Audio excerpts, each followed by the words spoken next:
Seleção brasileira convocada, e diga-se de passagem, foi uma baita convocação. Diante os nomes que estavam ali disponíveis e aptos para serem convocados, acredito que o Ancelotti tenha chamado realmente os melhores. Mas vamos conversar um pouquinho mais sobre isso, ver onde que ele acertou, onde que ele poderia ter feito uma outra decisão um pouco melhor, tentar prever como que vai funcionar esse time e também as nossas expectativas aí para essa próxima data FIFA. Eu sou o Ivan, que é um canal sobre futebol, já se inscreve, deixa o like e comenta o que você achou da convocação de Carlo Ancelotti.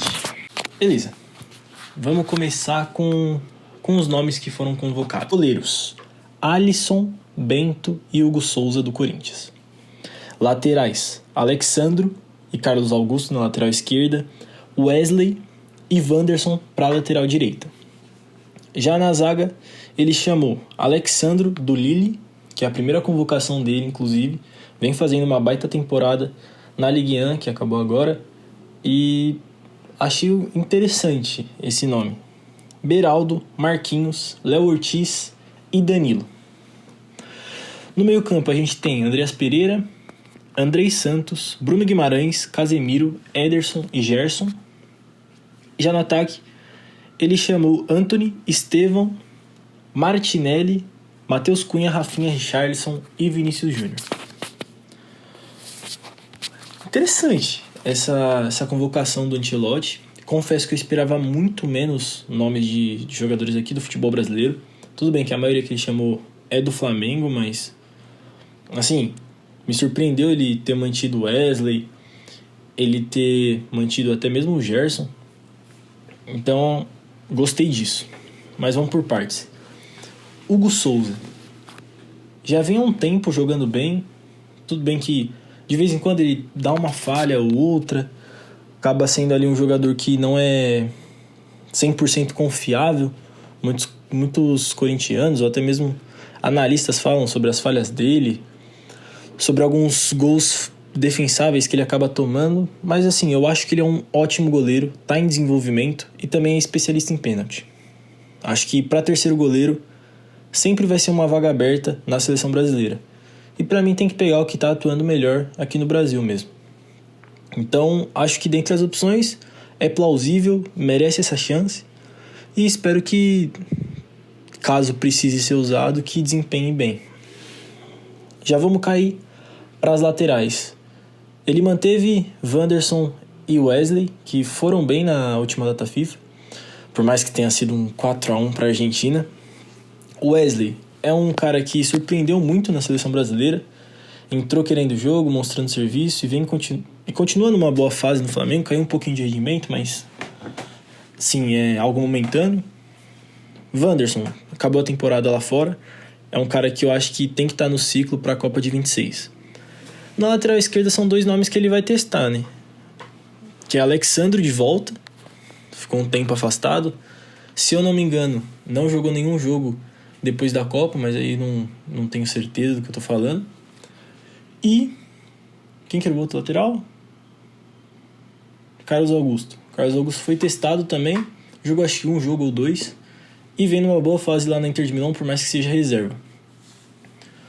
A zaga foi onde o Brasil está sendo mais prejudicado, porque a gente tem a ausência aí do Gabriel Magalhães machucado e também do Militão machucado, que para mim seriam dois nomes indispensáveis nessa lista. E ele acabou optando por chamar o Danilo.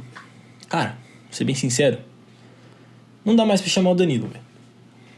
Por mais que ele seja um jogador experiente, que eu ache que ele passa uma segurança assim, pelo menos no time do Flamengo agora, eu acho que ele já tá queimado na seleção. O torcedor não quer mais ver ele.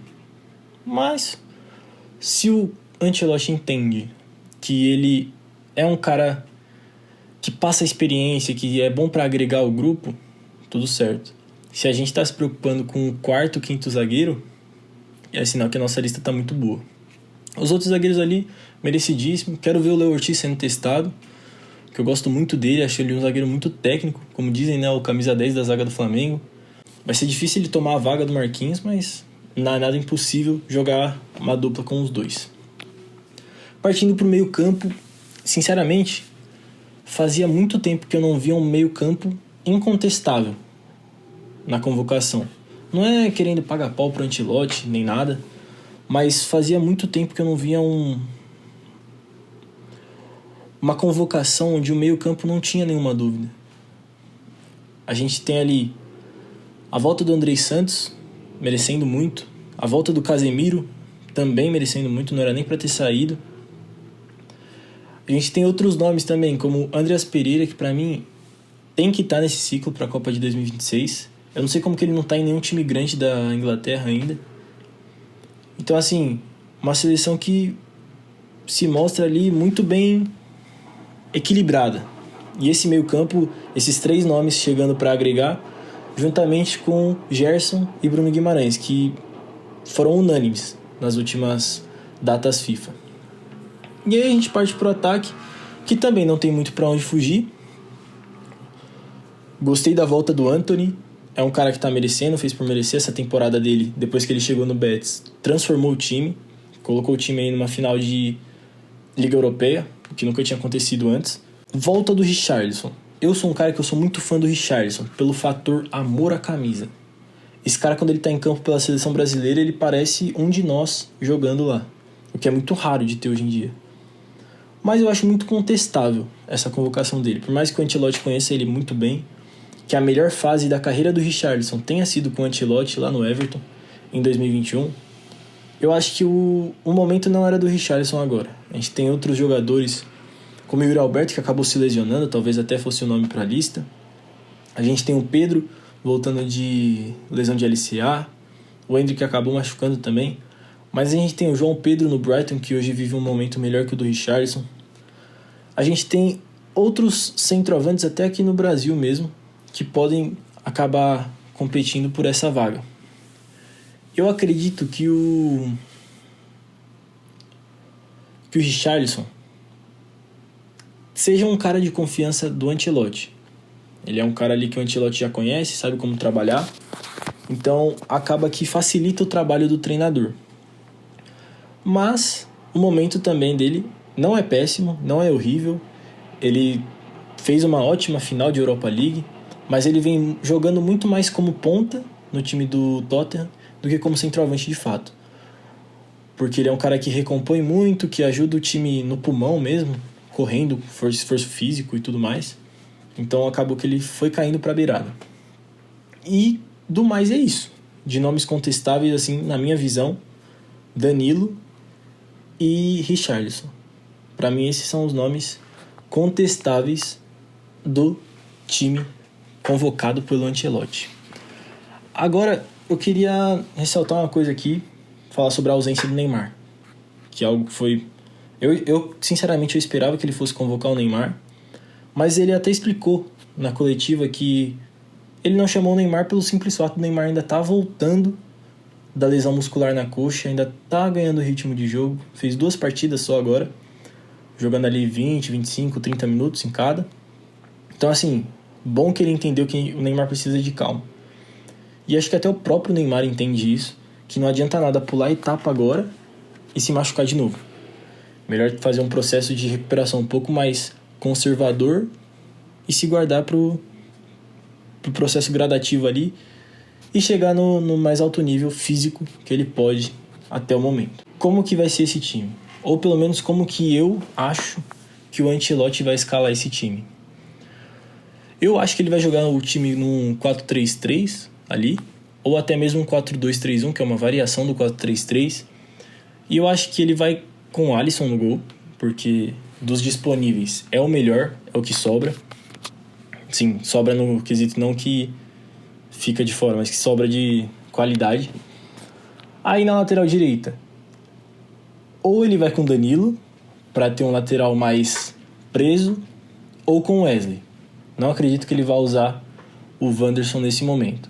A dupla de zaga, acredito que ele vai usar Marquinhos e Beraldo, porque ele sempre gosta de ter um zagueiro canhoto no time também. E a lateral esquerda fica muito a critério dele. Eu acho que ele vai começar com o Alexandro, por ter mais essa segurança defensiva. E o Brasil é um time que precisa pontuar. Então ele provavelmente vai querer fechar a casinha atrás para depois ir se soltando aos poucos. Acredito que ele vá com Casemiro, sendo o 5 ali, o primeiro volante, e Bruno Guimarães fazendo o papel de 8. Aí fica uma dúvida, será que ele vai usar o Rafinha para armar o jogo ou o Andreas Pereira? Como ele chamou o Rafinha como atacante, talvez ele use o Andreas Pereira como esse terceiro homem de meio campo, e aí sim, Rafinha na direita, Vinícius Júnior na esquerda e Richarlison de 9. É interessante esse plantel inicial dele. Tem muitos destaques, tem a falta do Rodrigo, falta do Neymar. Então, acredito que esse time vai se moldando aos poucos. Mas, quanto ao estilo de jogo, teve uma coisa que ele falou na coletiva que eu achei muito interessante, que é... Ele foi perguntado se o Brasil jogaria de forma reativa ou de forma propositiva. Iria propor o jogo ou esperar o adversário propor o jogo e assim contra-atacar, que seria a forma reativa.